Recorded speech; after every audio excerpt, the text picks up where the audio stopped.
Welcome to the Becoming a Star podcast presented by the Rising Stars Sports Group. My name is Nick Orris. I'll be joined by our special guest today on our preview show, Brandon Hofstra, here in just a few minutes. I kind of wanted to give everyone a lowdown on what the Rising Stars Sports Group is, what the Becoming a Star podcast is, who we're going to be having on the show, and really talk about just what we're doing here. For me, I've worked for the Omaha Lancers of the USHL for the last 4 seasons as a sales executive and director of youth hockey. I took a lot of pride as being the director of youth hockey, as someone who has watched and been around the game of hockey my entire life, played a lot of my life as well, and to really give back to our youth hockey communities all over and, quite frankly, youth sports communities all over. Youth sports is such a big deal for our country, our world, really. It gives our kids, student athletes, the ability to not only play a game, but learn a lot of skills that they can take with them for their entire life. And to be able to take those skills that they acquire and use them in their lives after they're done playing sports. You know, you see a lot of professional athletes using the skills that they acquired to start businesses after they retire, to really transition well from being an athlete to being a professional. Even those who don't make it to the pros, you know, being a high school athlete, just having the work ethic, the motivation to successfully complete college and go into their careers. So for us at the Rising Stars Sports Group, and for me starting this business, I really wanted to focus on athletes at all ages. And this goes even to adults. We're going to host things for adult athletes as well, because one thing I've learned, especially playing adult athletics myself now, is that some of my best friends are now people I've met with in the last 3 to 5 years playing adult hockey, and friendships that I'll now have for a lifetime without a doubt. So we see, you know, it starts at a young age, but it doesn't stop once you get past the levels of high school. If you don't get a D1 college scholarship, that doesn't matter. You know, we can provide a community for athletes of all ages, and that's what we're about. For me, it started really December of 2018. I got to work with a group of youth hockey leaders from the Omaha area, and we put together a tournament. And this tournament was called the Matt Thurber Memorial Tournament. And Matt Thurber was a former Omaha Lancer player, played 3 years for the team, came on very young player, and developed into a captain for the team, a real leader, and went on to have a really good college career and played professionally before having to retire earlier than he wanted to, but came back to Omaha, gave his time back to the youth hockey community, helped out where he could. And unfortunately, he lost his life. And this tournament was a way that we could honor him and his legacy that he left, not only in Omaha hockey, but the hockey community in general. So we put together this tournament. It was a new idea. We started it from scratch. We didn't really know how it would go necessarily. We had high hopes, but didn't know how it would go.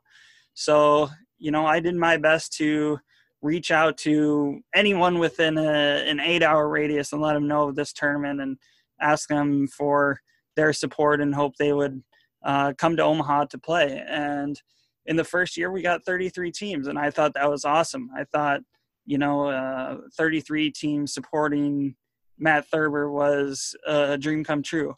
And then this past December, it was absolutely phenomenal. We went from 33 teams year 1 to 63 in year 2.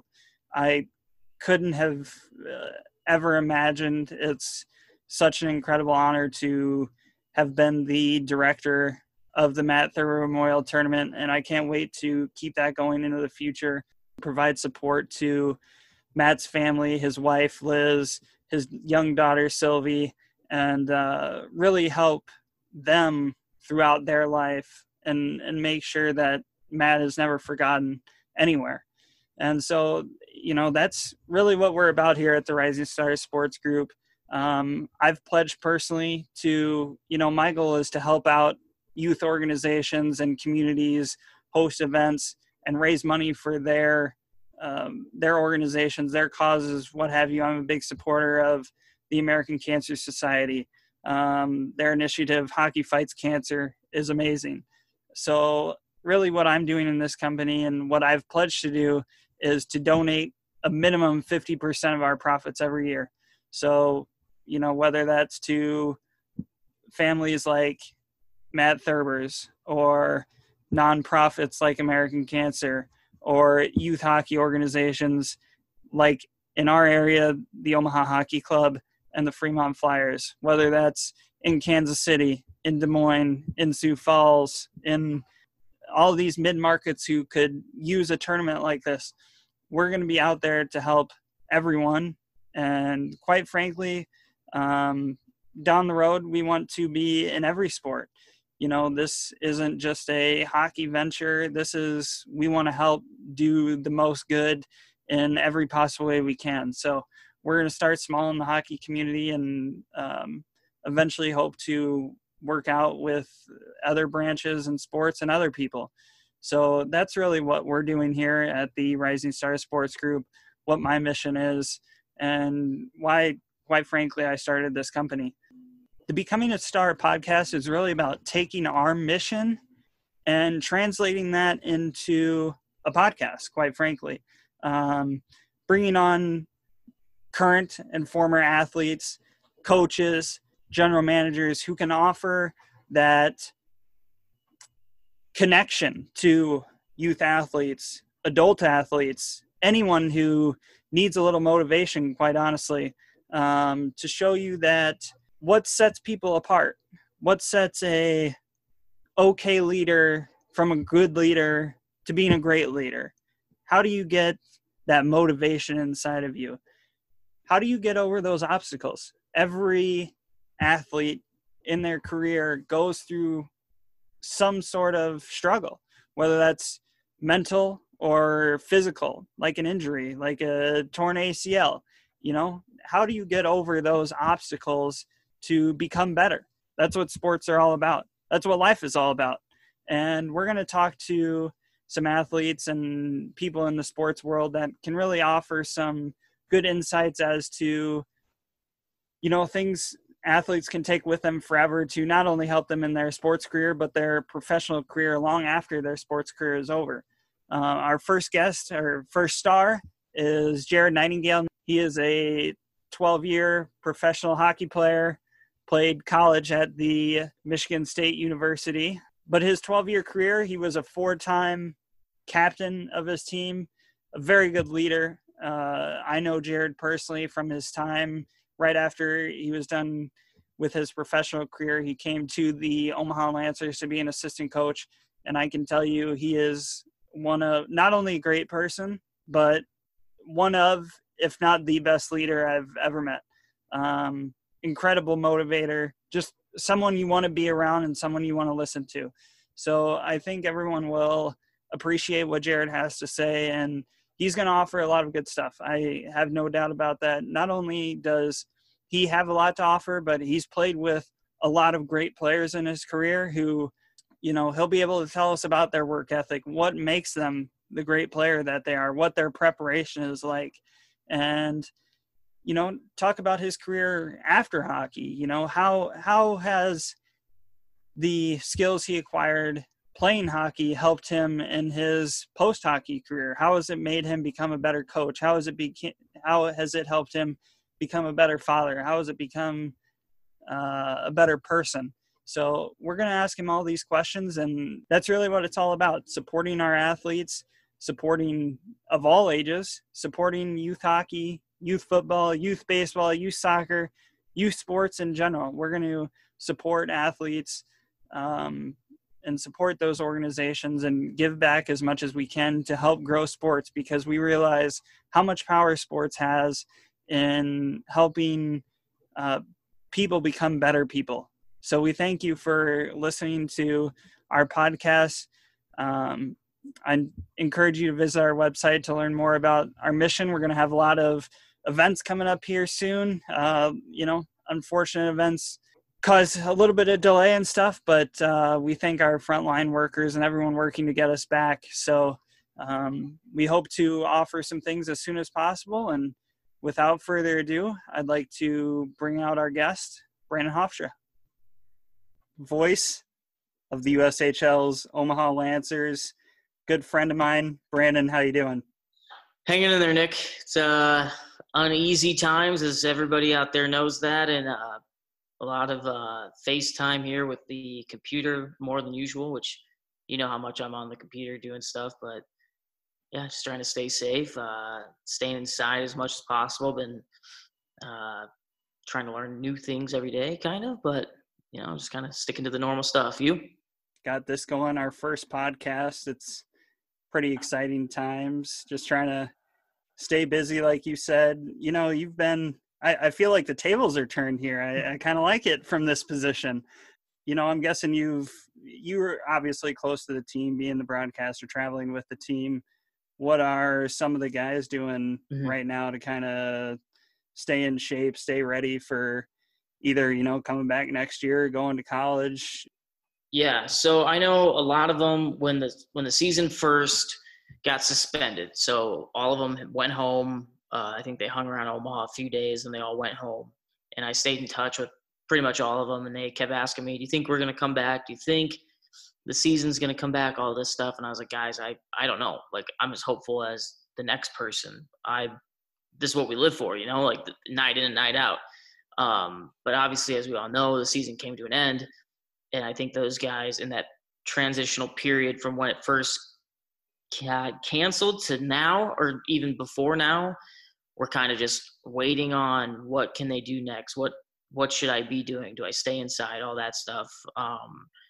But my guess is as good as yours. So I think a lot of these guys are doing stuff in the house. We've seen like the NHL showing hockey at home where guys are stick handling like crazy and throwing sticks in the air and catching the pucks and stuff like that.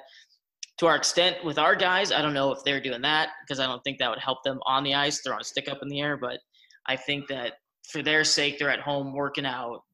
What I know is, at least what they've told me, they're at home working out, doing as much as they can, maybe running around the block, maybe taking the dog for a run and stick handling and stuff like that. So I would hope they be doing some exercise. I mean, you can look behind me. There's the muscle factory right there. I put a deposit in every once in a while trying to get the guns going. But, yeah, I mean, like we talked about earlier, you're at home.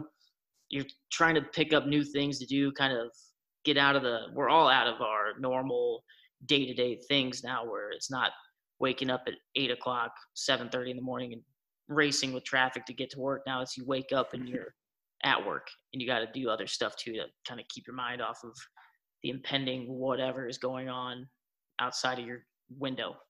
Right. I know Cole Kodzi had something interesting going. I think he could have made some sort of social media challenge with his little toilet paper stick drill. Mm-hmm.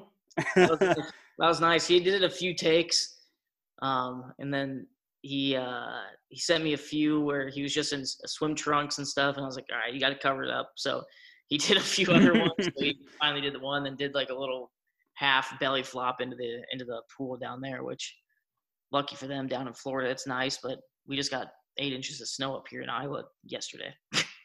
Right, and we got that a couple days before, and now we're 70 degrees. So good stuff is on the way if it's not already there for you. I promise. Yeah. I thought of a question I wanted to ask you because, I don't think a lot of Omaha Lancer fans understand this either.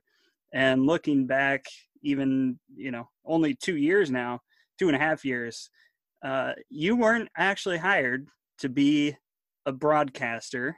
You were hired to be a salesperson. Some things changed.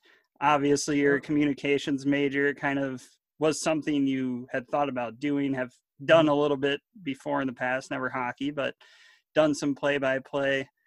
What was it like to be thrown on the job like that and take that negative criticism? Well, first off, I want to thank you for getting me the job and opening that door for my career. So I can't thank you enough personally for that. Um, but I put it like this to people who I have met who are like, who complain about the job they have and blah, blah, blah. But I kind of put it as that I was tossed off the ship into shark infested waters. And that's how it was. And so I had to learn and try to find resources while in that water to stay alive, in a sense. And the criticism, that comes with the job, because you're the person in front of the media, in front of the public, excuse me. So I would get obviously like negative text or not text, but tweets and stuff like that. And so I guess the best is just to let it kind of fuel you. Take negativity, turn it into something good, and prove people wrong. And I feel like that's something I did. And obviously our entire staff was huge in helping me become and continue to grow and get better and better every single game. And that's kind of like my mantra, is just to get better every single game. You always have to learn. Like Eddie Van Halen, the best guitar player ever, said he has to learn new things every day on the guitar to continue to get better at that. And he's obviously the best at what he does, at his craft. So my craft, I continue to try to throw in new words every game, try to enunciate things better, just little things to keep the game interesting and just be the best that I can be. But yeah, kind of going off that, just having people in your corner is huge. If you don't have people who believe in you or push you and stuff like that, you're not going to go anywhere. And with all of our staff of people who pushed me and believed in me, that's kind of where I'm at now. Well, thank you. I know means a lot to me personally to have you say those things. And, I know we know it about each other, but we don't always say it. So I definitely thank you. I think another thing you deserve credit for that people don't know in the background is I know you were watching and listening to, especially in your first year, a lot of NHL, AHL guys to see, kind of how you could, like you said, craft your own style, but yet take things from others. I think similar to what a lot of athletes do, watching others to improve their craft. So that kind of brings me to my next question. I know you played hockey growing up, played some other sports, soccer, intramural football in college. You're a little bit everywhere. Good athlete, little short, but a good athlete nonetheless. Have the heart.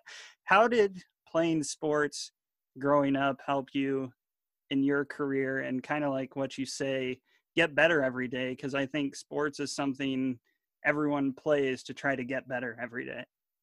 Well, obviously being a team, kind of growing up, I found myself being selfish where like, if something didn't go my way in sports, then I would kind of just block it out and not want to do that anymore.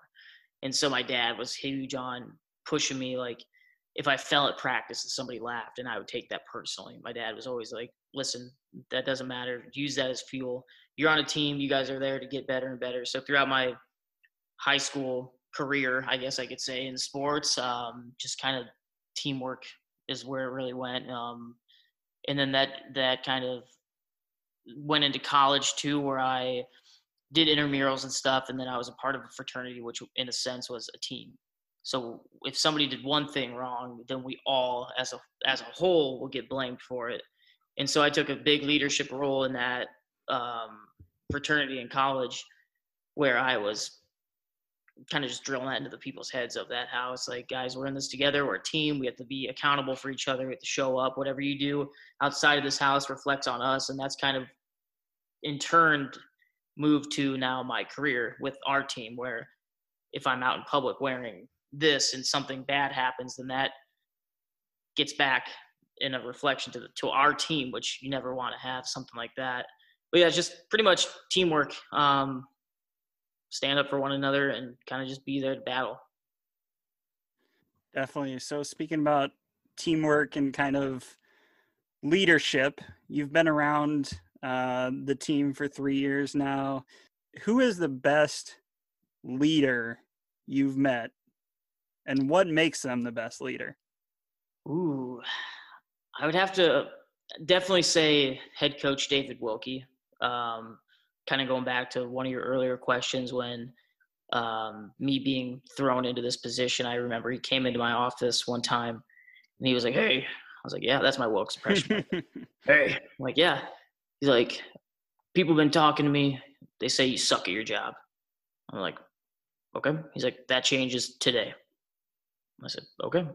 And so from then on out, I was kind of skittish about being loud in unfamiliar places where I was doing the game, where I would kind of start to break out of my shell and be me. And then I would go back in when people would like look over and stuff like that.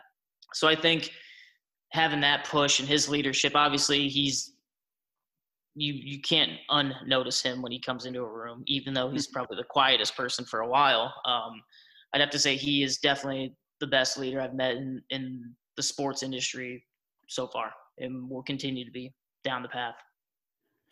Yeah, I think I was actually going to talk about Coach Wilkie, whether you named him or not. I think what people need to realize about Coach Wilkie and what makes him such a great leader in my mind is that if you're willing to buy into him, there is no one in the world that is going to buy into you more than he will.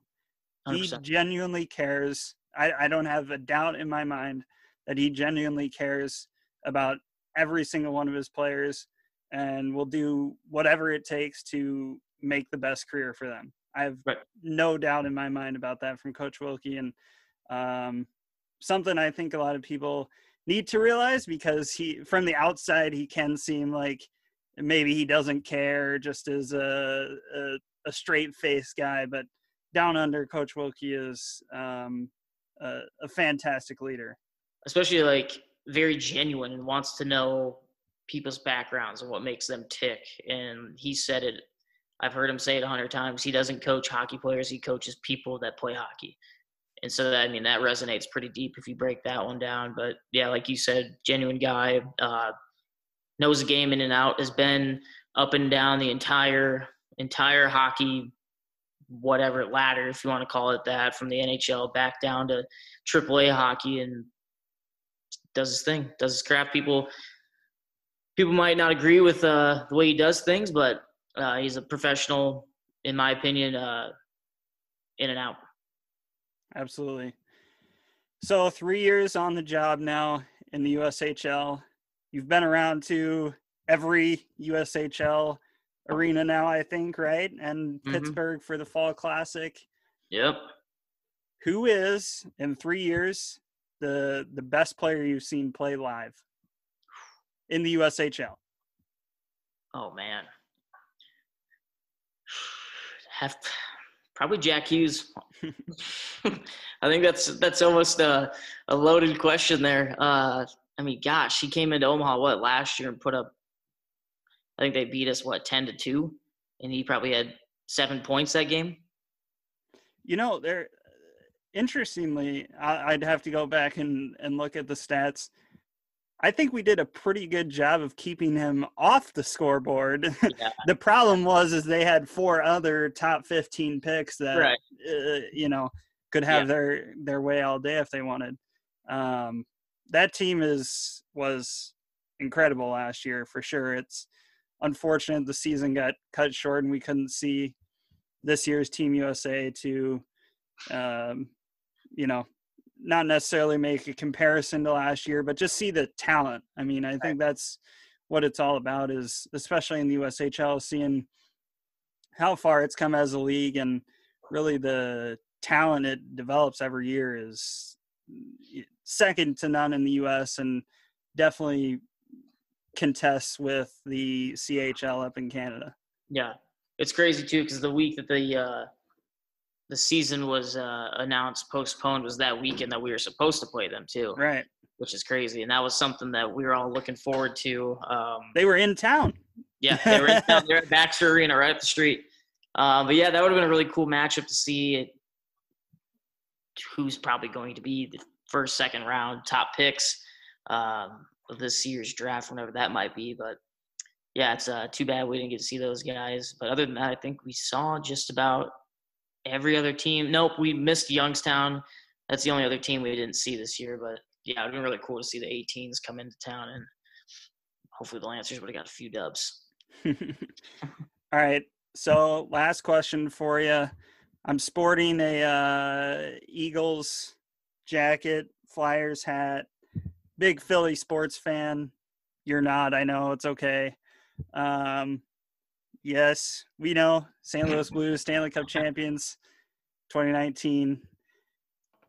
How much do you miss sports right now? Kind of like a fish missing water. It's obviously my career, so not being able to go to work in a sense and be in that environment and be there to just witness things that are going on. And obviously the way our team was trending too, it's kind of heartbreaking because these kids were all in and they were on that 10-game, 11-game point streak.